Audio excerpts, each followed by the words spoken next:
वर्ष 1970 का पंजाब। खेतों में लहराती फसलें, पगड़ी बांधे किसान, ढोल धमाके वाले मेले, बहर और हरियाली। ग्रीन रेवोल्यूशन ने इसे भारत का अनाज घर बना दिया, परंतु इस समृद्धि के पीछे एक बेचैनी भी छुपी हुई थी। छोटे किसान कर्ज में दबे थे व बेरोजगारी बढ़ रही थी। फिर इन्हीं हालातों में उभरा एक चेहरा, जनरल सिंह भिंडरावाले, जिनके इर्द गिर्द घूमती है ऑपरेशन ब्लू स्टार की पूरी कहानी।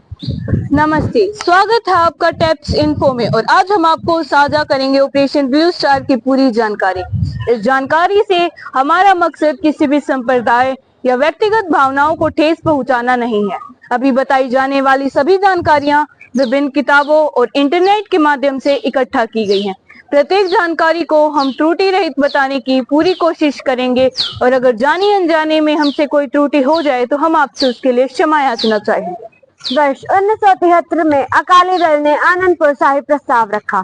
कहा गया, दिल्ली को पंजाब के मामलों में हस्तक्षेप नहीं करना चाहिए।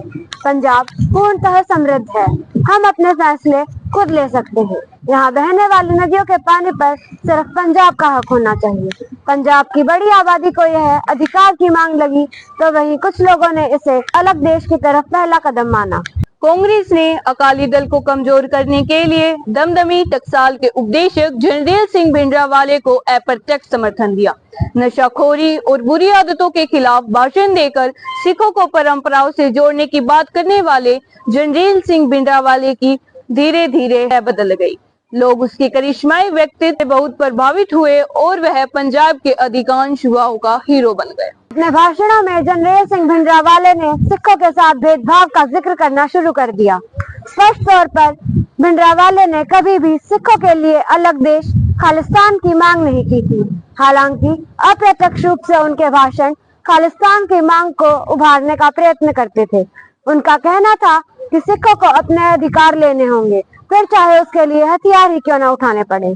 वर्ष 1978 में इन मुद्दों को लेकर पहली बार खून बहा। अमृतसर में निर्मला संप्रदाय और भिंडरावाले समर्थकों की भिड़ंत हुई और कई लोग मारे गए। 1981 में पंजाब केसरी अखबार के पत्रकार लाला जगत नारायण की हत्या कर दी गई क्योंकि वह भिंडरावाले की आलोचना करते थे। इसके बाद हत्या और हिंसा की घटनाएं बढ़ गई। पुलिस अफसर, निर्दोष किसान, आम नागरिक, कोई भी सुरक्षित नहीं था। पंजाब में हर ओर दहशत छाई रहती थी। गांव में बूढ़े बच्चों से कहते थे, रात को अकेले मत निकलना, मौत हर मोड़ पर छुपी बैठी है। साल 1982 में भिंडरावाले अपने हथियारबंद साथियों के साथ अमृतसर के स्वर्ण मंदिर में जा बैठे।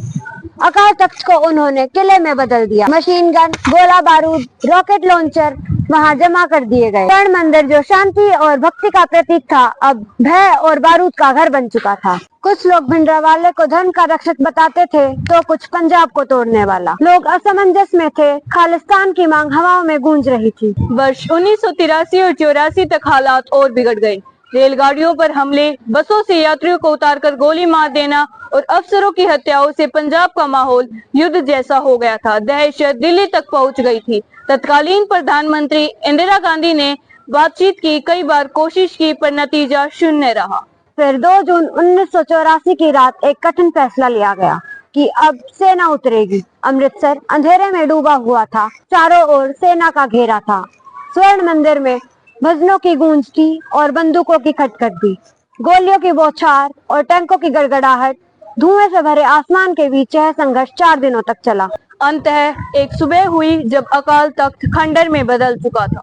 मंदिर की दीवारों पर गोलियों के निशान थे, सरोवर का पानी लाल हो गया था। भिंडरावाले और उसके सैकड़ों साथी मारे गए थे, लेकिन साथ में हजारों निर्दोष जिंदगियां भी राख हो गई थी। ऑपरेशन ब्लू स्टार के बाद पूरा देश बट सा गया। कुछ लोग कहते थे इंदिरा गांधी ने देश को बचा लिया, तो कुछ कहते थे उन्होंने धर्मस्थल का अपमान कर दिया। लेकिन कहानी यही खत्म नहीं हुई थी। 31 अक्टूबर 1984 को इंदिरा गांधी की हत्या उन्हीं के सिख अंगरक्षकों द्वारा कर दी गई, जिसके बाद देश भर में भयानक दंगे भड़क उठे। दिल्ली और अन्य शहरों में कई निर्दोष सिख मारे गए। बस यही थी ऑपरेशन ब्लू स्टार की वो कहानी जहां राजनीति, धर्म और हिंसा तीनों टकरा गए थे, जहां स्वर्ण मंदिर की शांति बारूद की गंध में बदल गई थी और जहां आम इंसान की आंखों में आंसू और दिल में गहरा अविश्वास ही रह गया था।